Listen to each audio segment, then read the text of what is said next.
The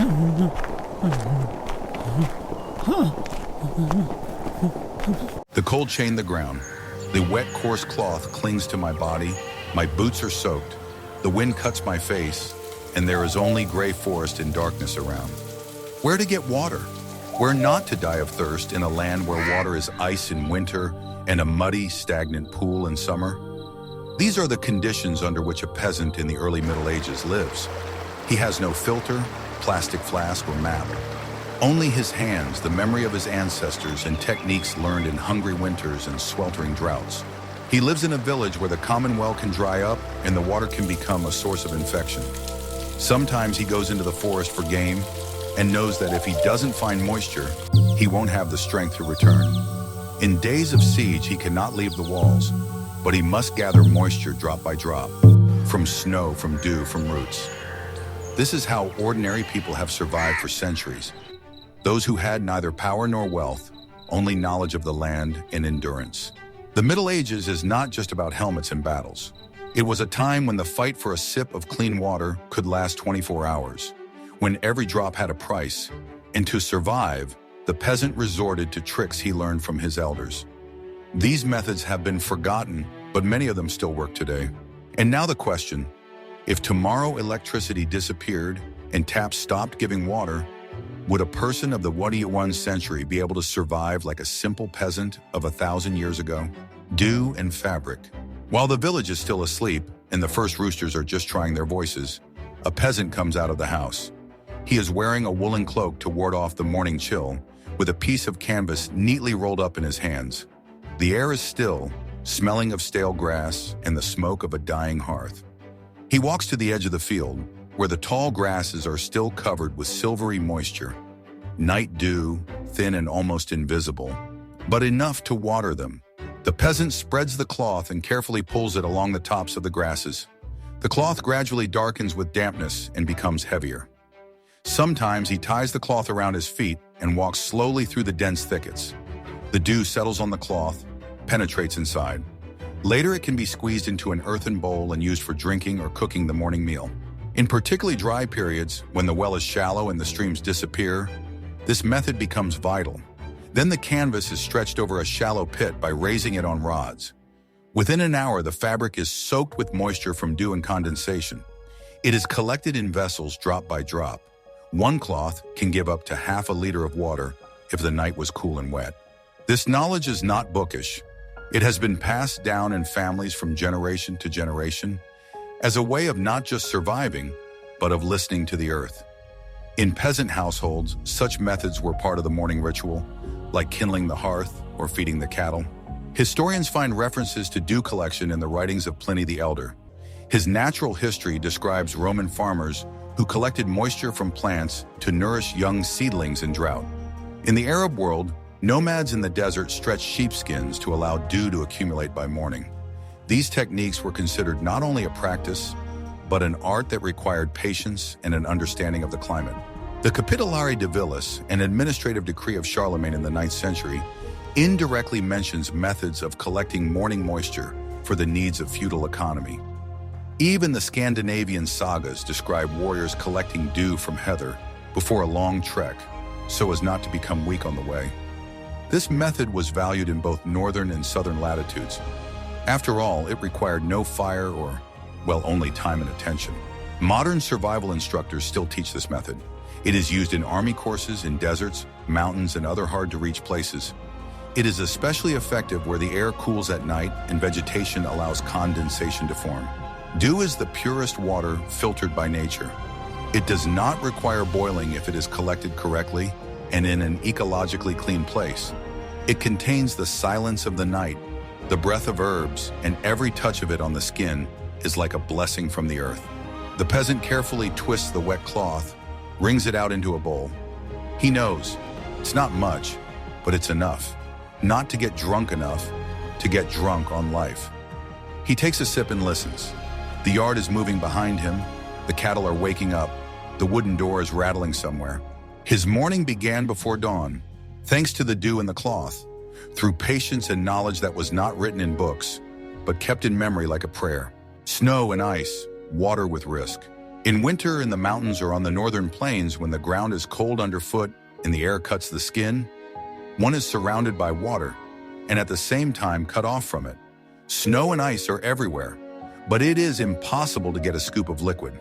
The peasant knows. You can't just take a handful of snow and put it in your mouth. The cold will hit you inside, weaken you, and in hard times it can cost you your life. Warriors who had not been hardened lost consciousness from hypothermia, not even realizing that the cause was not thirst, but snow that had melted inside the body. To get safe water, snow was collected in leather bags and brought to the fire. But do not throw it into the flames. It evaporates quickly and the water escapes into the air. It was much better to put snow on hot, flat stones.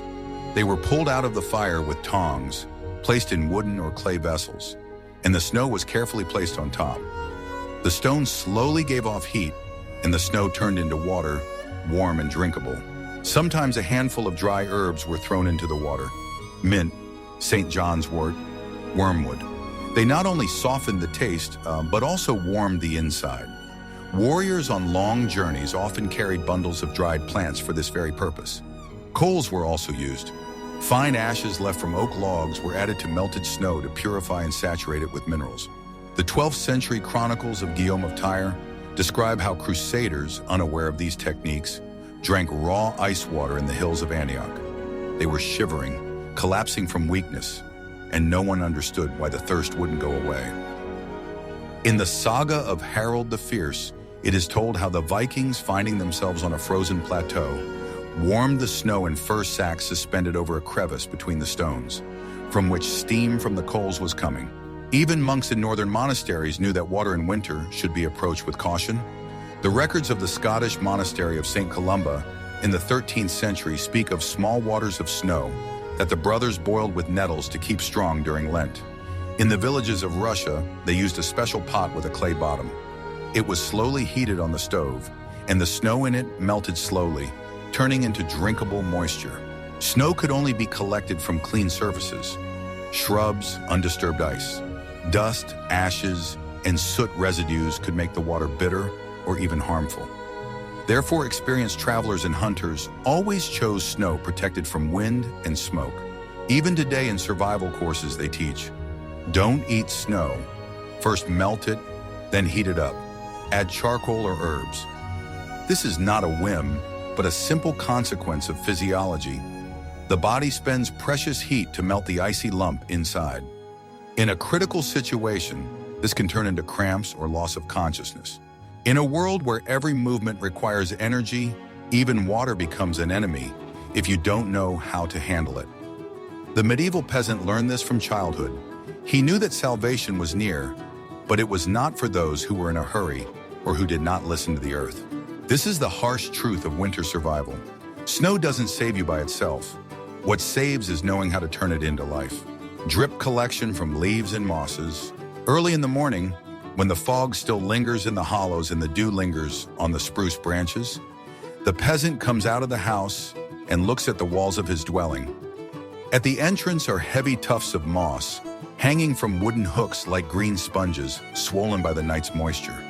This moss is not for beauty or insulation. It's a vessel. It absorbs everything the air gives it: mist, dew, raindrops.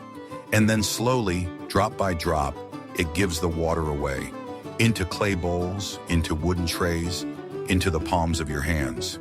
Drip collection of moisture was known in many parts of medieval Europe, especially where winters were long and rain was frequent, but puddles froze and streams dried up. In the damp regions of Britain, Wales, northern France, and the mountain valleys of the Alps, moss was used as a natural filter and water reservoir. It was collected in the woods in shady ravines, where it was particularly dense and rich. Moss growing on the north side of trees or rocks was considered the best. It was cool, clean, and retained moisture longer. Moss was not just hung up. It was put in wicker baskets, hung under canopies of twigs, stretched on poles, wrapped around spruce branches. Sometimes clay vessels were placed directly under the spruce paws, where the moisture collected by the needles dripped down. This silence of drops is the sound that accompanies the life of a poor man, for whom every drop counts. Leaves were also used, especially oak or lime leaves. They were hung in rows like laundry and placed in containers. Even in Tudor houses in London, the poor hung bundles of moss and leaves under sheds and alleyways to collect rainwater. In the monasteries of the north of England, moss was also used for medicinal purposes, but also as a means of collecting water. It was dried, cleaned, and hung up again when needed. In the texts of Abbot Roger of Bury in the 13th century, it is mentioned that there is no purer water in the world than that which came out of the breath of the morning mist and lay in the green of the moss. Scandinavian sagas speak about camping drip pails, birch bark buckets suspended under the moss-covered slope of the tent. This was a way to collect up to 3 cups of water per night. This method did not yield much. A cup a night, sometimes less. But in times of drought or winter isolation, it was these drops that saved the old, fed the infants, and quenched the saltiness of the chowder. The water did not boil or bubble. It was slowly born in silence. That's why moss was treated with care. It wasn't ripped up by the roots or burned for nothing. It was dried, stored, hung like a precious fabric. Moss was part of the house, part of the way of life, as familiar as the thatch on the roof or the hearth in the corner. In modern survival practice, especially in northern latitudes, this method remains relevant. It is used in army manuals, in forest camps, on solo hikes, because there is always moisture if you know how to notice it and wait for it to give itself away. This was the wisdom of the ancient peasant, not to take from nature, but to accept what is given. Slowly, quietly, patiently. Rain trap, pits and gutters. On rainy days when the sky hung heavy over the villages and the ground was soaked with moisture, the medieval peasant often resorted to a simple but surprisingly effective way of collecting water. Digging shallow sinkholes in the ground, called rain traps, which served as peculiar reservoirs for the collected water. These pits were lined with layers of tree bark, stones, and sometimes clay, so that the water would not be absorbed too quickly, but would be collected, allowing it not only to retain moisture, but also to purify it a little by passing through a natural filter of earth and bark. Located near the house or in the lowlands of a field, these traps were filled with rain, which ran off the roof through rudimentary gutters made of hollowed-out logs or wooden grooves, directing the flow of water precisely into the prepared pits, where it could be stored for a long time, protected from rapid evaporation and pollution, making them an important aid in the fickle climate of Northern Europe. Archaeologists have found similar structures, a combination of funnels and wooden gutters, in settlements of peasants in the Baltic and Scandinavia, where seasonal rains could be the main source of fresh water, especially in those periods when wells dried up or were inaccessible due to ground freezing. This method of rainwater harvesting was not just an everyday detail, but part of a systematic economic approach, where the ability to collect and store moisture often decided the fate of an entire household, allowing it to survive the dry summer months and prepare for the harsh winter. The rain trap was both a landscape element and a symbol of practical wisdom. Funnels may look like shallow depressions, barely visible among the grass, but they were a treasure trove for the farm, especially if you knew how to equip them properly. For example, by using stones with sharp edges that prevented grass sprouts from sprouting and polluting the water. Historical sources and ethnographic research show that such methods have been used for centuries in the northern regions, with each community having its own subtleties and techniques. For example, in some Finnish villages, gutters were made of birch to make them flexible and durable, and in Latvia and Estonia, pine bark, which has antiseptic properties, was often used for lining pits to help reduce bacterial contamination of water. In addition, these pits were often in the shade of trees, which helped reduce evaporation and kept the water cool.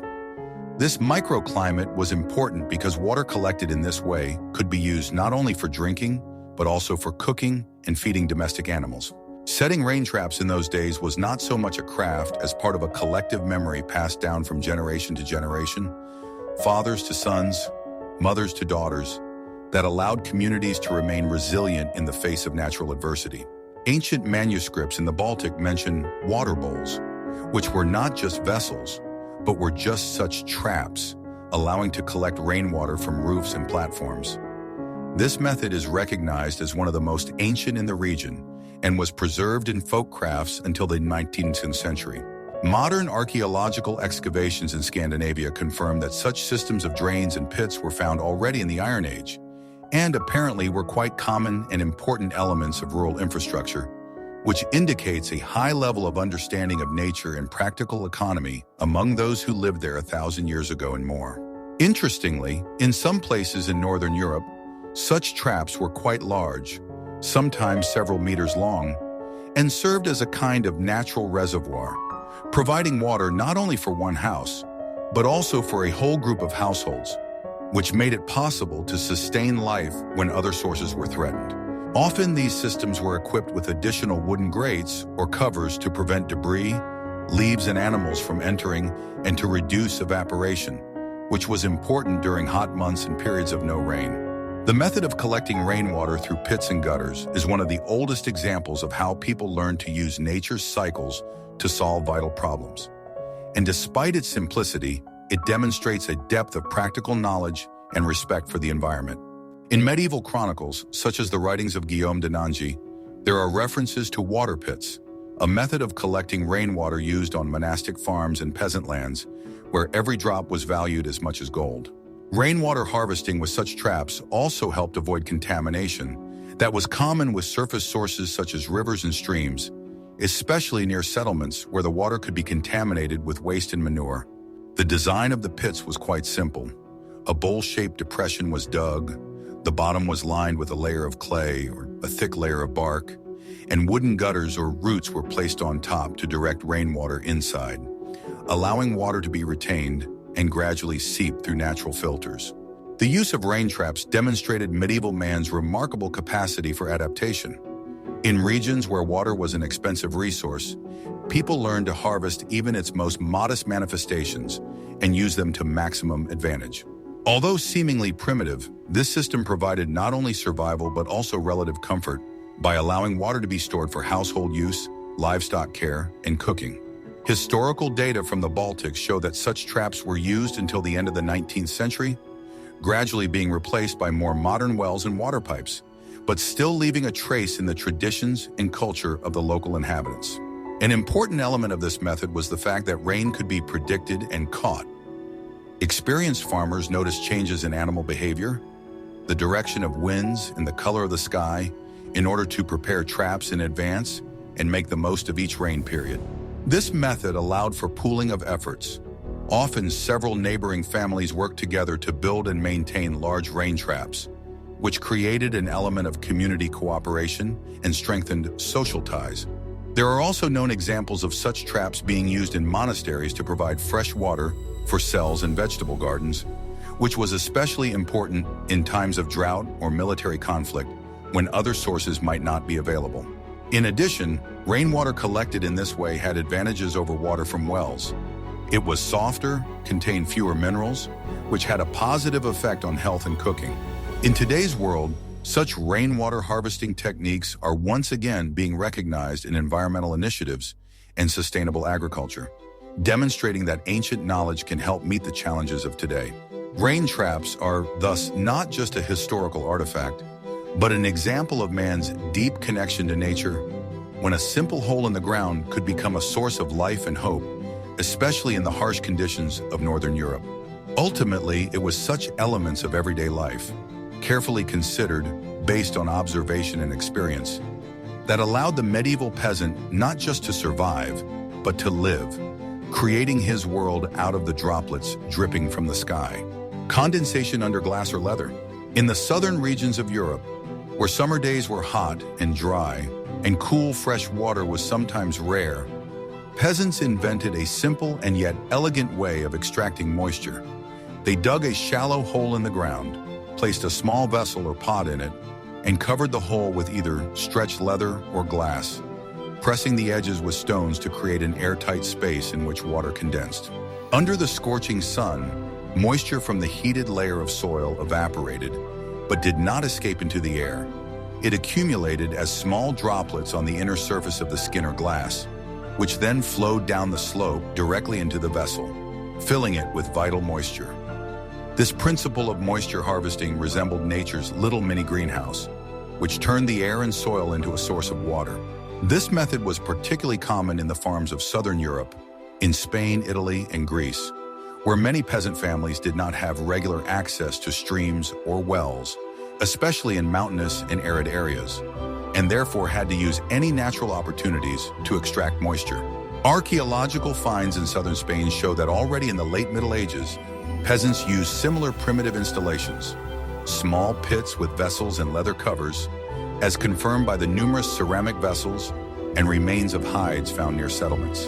An important part of the design was the proper tensioning of the skin, or setting the glass at an angle so that condensation droplets did not linger on the surface, but flowed to the center where the collection vessel was located.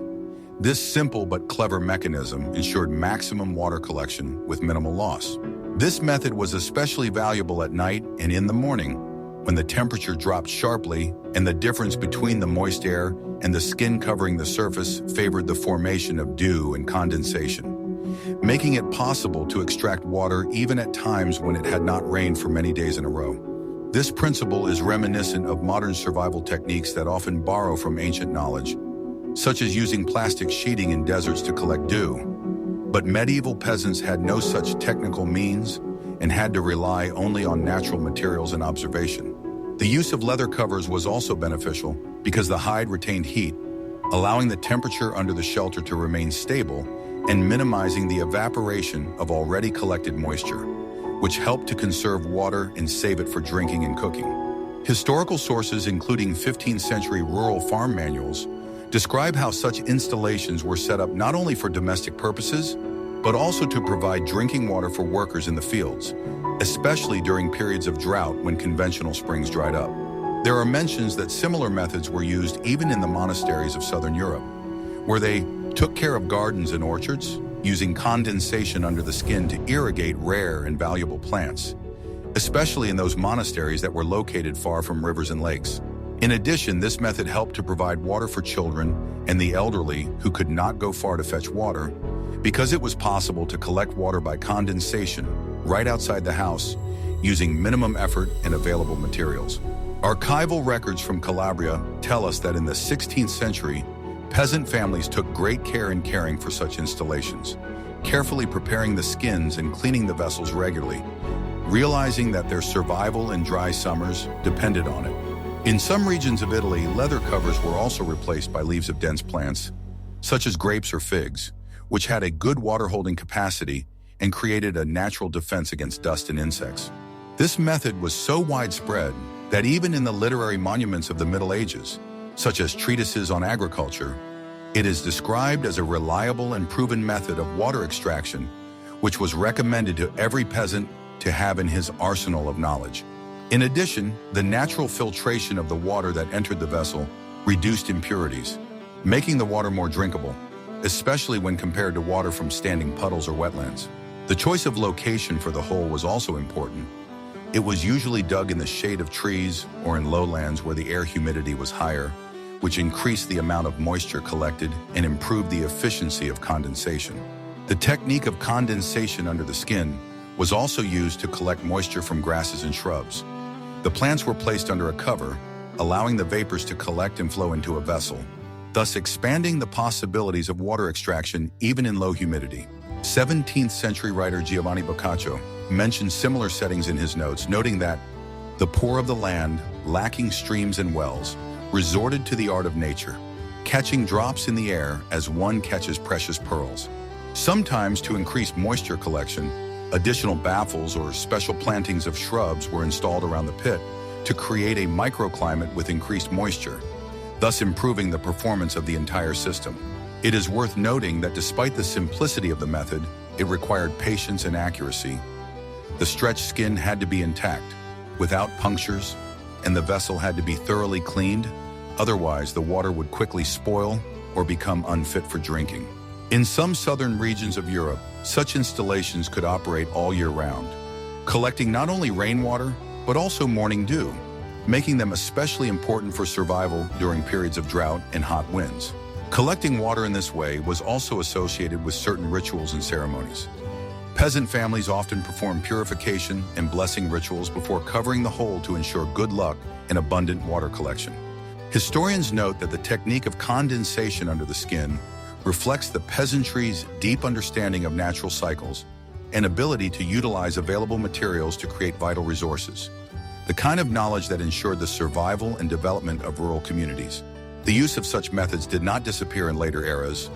Even in the 19th century, in remote corners of southern Europe, peasants continued to use condensation under the skin, despite the emergence of new technologies because of its reliability and simplicity. Today, similar techniques are studied and used in modern survival courses, showing how valuable the knowledge and skills created and honed over centuries through observation of nature and the experience of generations have been. Thus, a simple pit with a vessel and a cover made of leather or glass is not only an element of household practice, but also a symbol of man's connection with nature, a manifestation of fine ingenuity and the ability to live in harmony with the surrounding world, using every gift of the sun and air. Digging to root level. In the early Middle Ages, peasants were acutely aware of water shortages during droughts and harsh winters, when familiar springs froze or dried up. One reliable way of extracting moisture was to dig at the base of trees, where the roots penetrated deeply into the ground, absorbing water from the wetter layers of soil. Species such as oak, willow, and birch, trees with strong root systems that served as real wells in nature, were especially valued. The technique involved peasants carefully digging shallow pits or holes near the root system, taking care not to damage the tree itself. Its roots were vital to agriculture and provided wood for construction and fuel. Moisture that seeped from the roots and was in the upper layers of the soil was collected in these holes, from where it was collected in wooden or clay vessels. Interestingly, this practice was not just a folk skill, but was described in detail in monastic treatises of the 9th centuries. These manuscripts, which were then peculiar encyclopedias of agricultural knowledge, recommended this method of water extraction in conditions of limited access to wells and rivers. Monks and farmers of the time realized that the root zone of trees was a natural filter and a source of relatively clean water, which greatly reduced the risk of contamination. The use of this method demonstrates the subtle knowledge of natural patterns and respect for the environment that characterized the medieval peasant. It not only helped survival in times of drought and winter cold, but also became part of the daily care of the household. Today, such methods of water extraction are studied by survival experts and researchers of ancient technologies, confirming their effectiveness and resilience to conditions even in modern realities. Use of acorns, water moss, and grasses. During the early Middle Ages, peasants and warriors were constantly faced with the problem of lack of drinking water, especially on treks, winter crossings, and in swampy areas. One forgotten but effective way of extracting moisture was to use natural resources such as acorns, water moss, and succulent grasses. Acorns, the fruit of the oak tree, grew widely in the forests of Europe and were available almost all year round. Peasants knew that crushing or chewing acorns thoroughly would release a liquid that, although bitter to the taste, helped quench thirst. Moreover, acorns provided the body with energy due to their starch and oil content. Warriors often chewed acorns as a substitute for water when other sources were unavailable. Water moss, a special type of moss that grows in damp and swampy places, also served as a source of moisture. The moss accumulated water that was absorbed from fogs and rains. Medieval peasants and foresters collected this moss and squeezed it over vessels or directly in their hands to obtain drops of pure water. This method was especially valuable in regions of Britain where it rained often and there were many bogs, but clean, fresh water was not always available. In addition, succulent herbs, such as cypress and water clover, were used to fight thirst. These plants, growing along riverbanks and in damp meadows, contained a lot of moisture in their leaves and stems.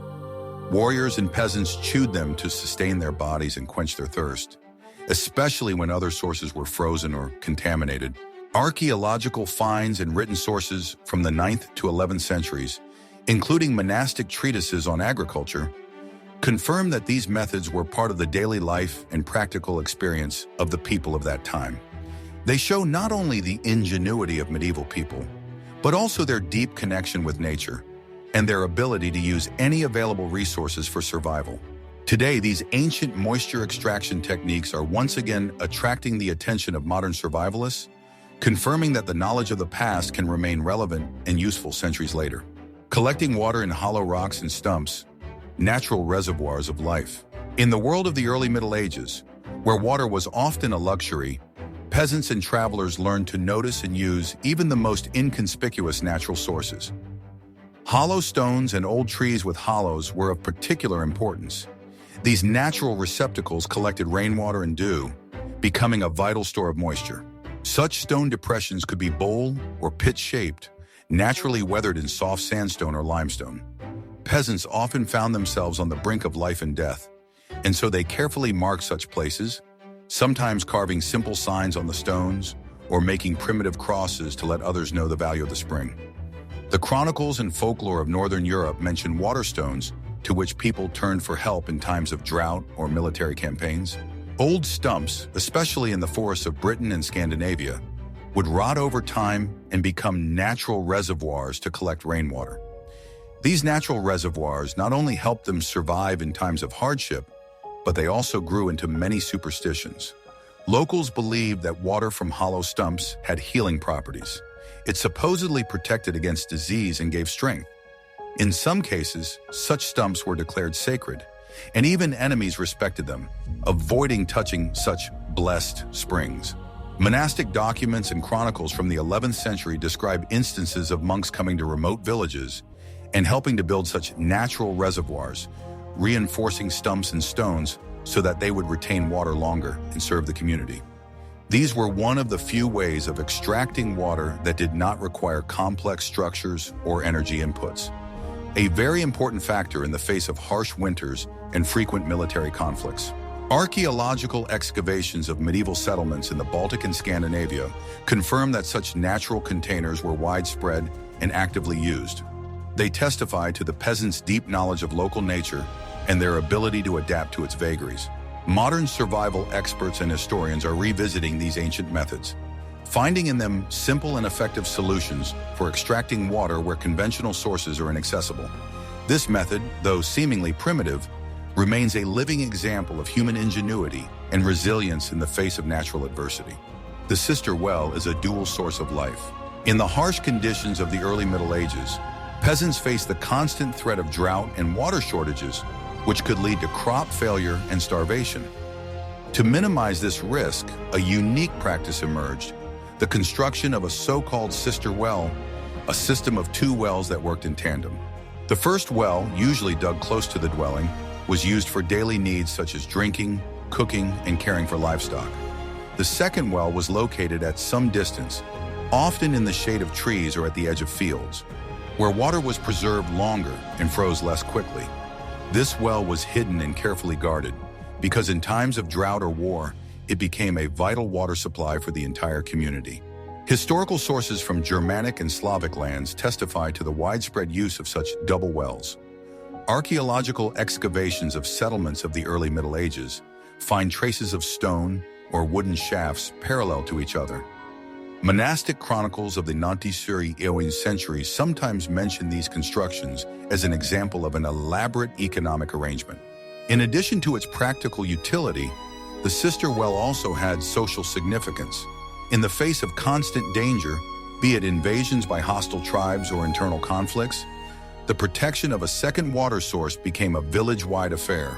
Disguise and secrecy were vital. Losing access to water would mean disaster. The established tradition of double wells reflected not only engineering thinking, but also a deep understanding of nature, the climatic characteristics of the region, and human needs. This method kept alive communities that might otherwise have perished in drought years. Modern explorers and survivalists marvel at such an example of foresight. The sister well remains one of the oldest and most effective ways to provide water in resource-limited settings, and continues to inspire practical applications in extreme situations today. Looking at these ancient, almost forgotten methods of water extraction, we realize how resourceful and unbreakable was the spirit of medieval man. When every sip was worth its weight in gold, it was ingenuity, patience, and resilience that allowed them to survive and move on. These stories are not just lessons from history.